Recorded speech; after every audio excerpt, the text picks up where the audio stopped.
നമസ്കാരം, VMTV ന്യൂസിന്റെ ഈ മണിക്കൂറിലെ പ്രധാന വാർത്തയിലേക്ക് എല്ലാ മാന്യ പ്രേക്ഷകർക്കും സ്വാഗതം. 63ാമത് സംസ്ഥാന സ്കൂൾ കലോത്സവത്തിന് ഇന്ന് തിരിതെളിഞ്ഞു. പ്രധാന വേദിയായ സെൻട്രൽ സ്റ്റേഡിയത്തിൽ മുഖ്യമന്ത്രി പിണറായി വിജയൻ കലാമേള ഉദ്ഘാടനം ചെയ്തു. 44 വിദ്യാർത്ഥികൾ പങ്കെടുക്കുന്ന നൃത്തശില്പത്തോടെയാണ് ചടങ്ങുകൾ തുടങ്ങുക. ഉരുൾപൊട്ടലിൽ തകർന്ന വയനാട് വെള്ളാർമല സ്കൂളിലെ വിദ്യാർത്ഥികളുടെ നൃത്തവും ഉദ്ഘാടന ചടങ്ങിൽ അരങ്ങേറുകയും ചെയ്തു. 25 വേദികളിലായി നടക്കുന്ന 249 മത്സര ഇനങ്ങൾ പങ്കെടുക്കുന്നത് 15,000-ലേറെ വിദ്യാർത്ഥികളാണ്. ഹയർ സെക്കൻഡറി വിഭാഗം പെൺകുട്ടികളുടെ സംഘനൃത്തവും ഒപ്പനയും ഹൈസ്കൂൾ വിഭാഗം പെൺകുട്ടികളുടെ മാർഗം കളിയും ആദ്യ ദിനം തന്നെ വേദിയിലെത്തുന്നതാണ്. ഉരുൾപൊട്ടൽ ദുരന്തത്തെ അതിജീവിച്ച വെള്ളാർമല സ്കൂളിലെ വിദ്യാർത്ഥികളും തിരുവനന്തപുരത്ത് നടക്കുന്ന സംസ്ഥാന കലോത്സവത്തിന് എത്തുന്നുണ്ട്.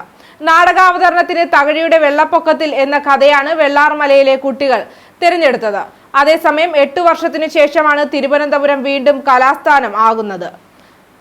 അതുമാത്രമല്ല, കലോത്സവത്തിന് സഹകരിക്കാതിരിക്കുകയാണ് സർക്കാർ ഡോക്ടേഴ്സ് എന്ന വാർത്തയാണ് ഇപ്പോൾ വരുന്നത്. ആര്യനാട് ഹോസ്പിറ്റലിൽ സ്വകാര്യ പ്രാക്ടീസുമായി ബന്ധപ്പെട്ട് ഡോക്ടറെ സസ്പെൻഡ് ചെയ്തിരുന്നു. അതുമായി ബന്ധപ്പെട്ട് ഡോക്ടർമാർ നിസ്സഹകരണ സമരത്തിലാണ്. DMOയ്ക്ക് കത്തും നൽകിയിട്ടുണ്ട്. ഇനി അറിയാനുള്ളത് ഇതിൽ സർക്കാരിന്റെ അല്ലെങ്കിൽ ആരോഗ്യ വകുപ്പിന്റെ എന്തെങ്കിലും ഇടപെടൽ ഉണ്ടാകുമോ എന്നതാണ്. കലൂരിൽ നൃത്ത പരിപാടിക്കിടെ വീണ് പരിക്കേറ്റ ഉമാ തോമസ് MLA തീവ്ര പരിചരണ വിഭാഗത്തിൽ വെന്റിലേറ്ററിൽ തുടരുകയാണ്. MLAയുടെ ആരോഗ്യസ്ഥിതിയെക്കുറിച്ച് നിലവിൽ ആശങ്കപ്പെടേണ്ട സാഹചര്യമില്ലെന്നാണ് ഡോക്ടർമാർ വ്യക്തമാക്കുന്നത്. വെന്റിലേറ്റർ തന്നെ തുടരും. ആരോഗ്യസ്ഥിതി വിലയിരുത്തിയ ശേഷം മാത്രമേ വെന്റിലേറ്റർ മാറ്റുന്നതിനെക്കുറിച്ച് ആലോചിക്കുകയുള്ളൂ എന്ന നിലപാടിലാണ് ഡോക്ടർമാരുടെ സംഘം. MLAയുടെ ആരോഗ്യസ്ഥിതി വ്യക്തമാക്കി രാവിലെ 10 മണിക്ക് പുതിയ മെഡിക്കൽ ബുള്ളറ്റിൻ ഇറക്കുന്നതാണ്. ഗിന്നസ് റെക്കോർഡിന്റെ പേരിൽ നടന്ന കൊച്ചിയിലെ നൃത്ത പരിപാടിയുടെ സംഘാടകർക്കെതിരെ സാമ്പത്തിക ചൂഷണത്തിന് ജാമ്യമില്ലാ വകുപ്പ് പ്രകാരം പോലീസ് കേസെടുത്തു. ഉമാ തോമസ് MLAയ്ക്ക് പരിക്കേൽക്കാനിടയായ പരിപാടി സംഘടിപ്പിച്ച മൃദംഗ വിഷൻ മാനേജിംഗ് ഡയറക്ടർ നികോഷ് കുമാറാണ് 1ാം പ്രതി. അറസ്റ്റിലായ 1ാം പ്രതിക്ക് ഇടക്കാല ജാമ്യം കിട്ടി. വീട്ടമ്മയുടെ മാലയുമായി കിടന്ന മോഷ്ടാവ് താലി തിരികെ നൽകി. ഇന്നലെ പുലർച്ചെ 2:30 മണിയോടെ ചെമ്പൂരാണ് സംഭവം. പരമേശ്വരം ശിവപാർവതിയിൽ പാർവതിയുടെ വീട്ടിലാണ് മോഷണം നടന്നത്. 7 മാസം ഗർഭിണിയായ പാർവതിയും മാതാവും കുഞ്ഞും മാത്രമാണ് സംഭവ സമയം വീട്ടിലുണ്ടായിരുന്നത്. ആർമി ഉദ്യോഗസ്ഥനായ ഭർത്താവും സ്ഥലത്തില്ലായിരുന്നു. വീടിന്റെ പിൻവാതിൽ തുറന്ന് ഉള്ളിൽ കടന്ന മോഷ്ടാവ് പാർവതിയുടെ കുഞ്ഞിന്റെ അരഞ്ഞാണം അറുത്തെടുക്കാൻ ശ്രമിക്കുന്നതിനിടെ കുഞ്ഞ് ഉണർന്നു. കുട്ടി ഉറക്കെ കരഞ്ഞതോടെയാണ് മോഷ്ടാവ് അകത്ത് കയറിയ വിവരം പാർവതിയും മാതാവും അറിയുന്നത്. പരിഭ്രാന്തരായ ഇരുവരും ബഹളം വയ്ക്കാൻ ശ്രമിച്ചു. ഇതോടെ മോഷ്ടാവിന്റെ ശ്രദ്ധ പാർവതിയുടെ കഴുത്തിലേക്കായി. മുഖം മൂടി ധരിച്ചെത്തിയ മോഷ്ടാവിന്റെ ഭീഷണിയെ തുടർന്ന് പാർവതി കഴുത്തിൽ കിടന്ന 2 പവൻ തൂക്കമുള്ള മാല നൽകി. ഈ സമയം താലി തിരികെ തരണമെന്ന് പാർവതി അപേക്ഷിച്ചു. ഇതോടെ കള്ളൻ മാലയെടുത്ത ശേഷം താലി തിരികെ കൊടുത്തു. ഒപ്പം അലമാരയിൽ ഉണ്ടായിരുന്ന മാതാവിന്റെ 1/2 പവൻ വരുന്ന മാലയും കവർന്ന കള്ളൻ മുറി മുഴുവൻ അരിച്ചുപെറുക്കി. എന്നാൽ ഒന്നും ലഭിക്കാതിരുന്ന മോഷ്ടാവ് കൂടുതൽ എന്തെങ്കിലും ലഭിക്കുമോ എന്നറിയാൻ ഇരുവരെയും ഭീഷണിപ്പെടുത്തിയെങ്കിലും മറ്റൊന്നും ലഭിച്ചില്ല.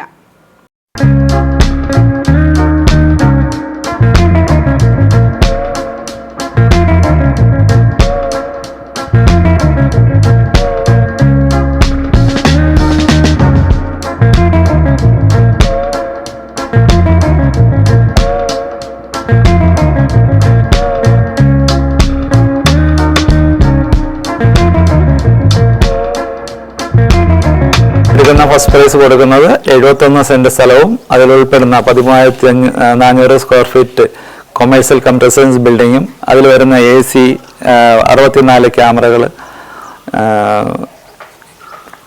സോളാർ ഇൻവെർട്ടറുകൾ, അങ്ങനെ എല്ലാം ഉൾപ്പെടുത്തി ആണ് നമ്മൾ ഫസ്റ്റ് പ്രൈസ് കൊടുക്കുന്നത്. സെക്കൻഡ് പ്രൈസ് ഒരു സെക്കൻഡ് ഹാൻഡ് ഇനോവ ആണ് കൊടുക്കുന്നത്. തേർഡ് പ്രൈസ് ആയിട്ട് കൊടുക്കുന്നത് second hand Alto car. Fourth price നമ്മളൊരു സ്കൂട്ടറാണ് കൊടുക്കുന്നത് സെക്കൻഡ് ഹാൻഡ്. ഫിഫ്ത്ത് പ്രൈസ് 5 പേർക്ക് ഗോൾഡ് കോയിനാണ് കൊടുക്കുന്നത്. 25,000 ടോക്കണാണ് ഞാൻ ഉദ്ദേശിക്കുന്നത്. ഒരു ടോക്കൺ 2,500 രൂപയാണ്. എല്ലാവരും മാക്സിമം ടോക്കൺ എടുത്ത് സഹകരിക്കണമെന്ന് അഭ്യർത്ഥിക്കുന്നു. ചൈനയിൽ ഹ്യൂമൻ മെറ്റാന്യൂമോ വൈറസ് പടരുന്നതായുള്ള റിപ്പോർട്ടുകൾ പുറത്തു വന്നിരുന്നു. നിലവിൽ ഭയപ്പെടേണ്ട സാഹചര്യമില്ലെന്നും പ്രതിരോധമാണ് പ്രധാനമെന്നും directorate general of health service വ്യക്തമാക്കുന്നു. രാജ്യത്തെ പകർച്ചവ്യാധികളുടെ വ്യാപനം സംബന്ധിച്ച് സൂക്ഷ്മമായ നിരീക്ഷണം നടത്തിവരികയാണ് കേന്ദ്ര ആരോഗ്യ വകുപ്പ് ഡയറക്ടർ. ശ്വാസകോശ സംബന്ധമായ അണുബാധകൾക്കെതിരെ പൊതുവായ മുൻകരുതലുകൾ എടുക്കുകയാണ് വേണ്ടതെന്ന് DGHSS ഉദ്യോഗസ്ഥൻ ഡോക്ടർ അതുൽ ഗോയൽ വ്യക്തമാക്കി. HMPVക്ക് പ്രത്യേക ആന്റിവൈറൽ ചികിത്സയൊന്നുമില്ല.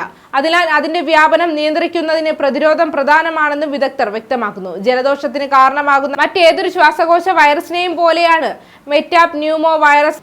പ്രായമായവരിലും ചെറുപ്പത്തിലും പനി പൊതുവായ ലക്ഷണമാണ്. എല്ലാ ശ്വാസകോശ സംബന്ധമായ അണുബാധകൾക്കെതിരെയും പൊതുവായ മുൻകരുതലുകൾ എടുക്കുക എന്നതാണ്. ആർക്കെങ്കിലും ചുമയും ജലദോഷവും ഉണ്ടെങ്കിൽ ആളുകളുമായി സമ്പർക്കം പുലർത്തുന്നത് ഒഴിവാക്കണമെന്നും ഡോക്ടർ അതുൽ വ്യക്തമാക്കി. ചുമയ്ക്കുമ്പോഴും തുമ്മുമ്പോഴും തൂവാല ഉപയോഗിക്കുക. ജലദോഷമോ പനിയോ ഉള്ളപ്പോൾ ആവശ്യമായ സാധാരണ മരുന്നുകൾ കഴിക്കുക. അല്ലാത്തപക്ഷം നിലവിലെ അവസ്ഥയെക്കുറിച്ച് പരിഭ്രാന്തരാകേണ്ടതില്ലെന്നും ശ്വാസകോശ സീസണൽ ഇൻഫ്ലുവൻസ് കേസുകൾ സൂക്ഷ്മമായി നിരീക്ഷിച്ചു വരികയാണ് കേന്ദ്ര ആരോഗ്യ മന്ത്രാലയത്തിന് കീഴിലുള്ള national centre for disease control. HMPV virus ആദ്യമായി കണ്ടെത്തിയത് 2001-ലാണെങ്കിലും 24 വർഷത്തിനു ശേഷവും വാക്സിൻ ഇതുവരെ വികസിപ്പിച്ചിട്ടില്ലെന്നാണ് റിപ്പോർട്ടുകൾ വരുന്നത്. എന്തായാലും ഭയപ്പെടേണ്ട സാഹചര്യത്തിലേക്ക് നമ്മൾ എത്തിയിട്ടില്ല. ജാഗ്രതയോടെ മുന്നോട്ട് പോവുക. ഈ മണിക്കൂറിലെ പ്രധാന വാർത്തകൾ അവസാനിക്കുന്നു. വരും മണിക്കൂറിലെ വാർത്തകളും വിശേഷങ്ങളുമായി വീണ്ടും കാണാം.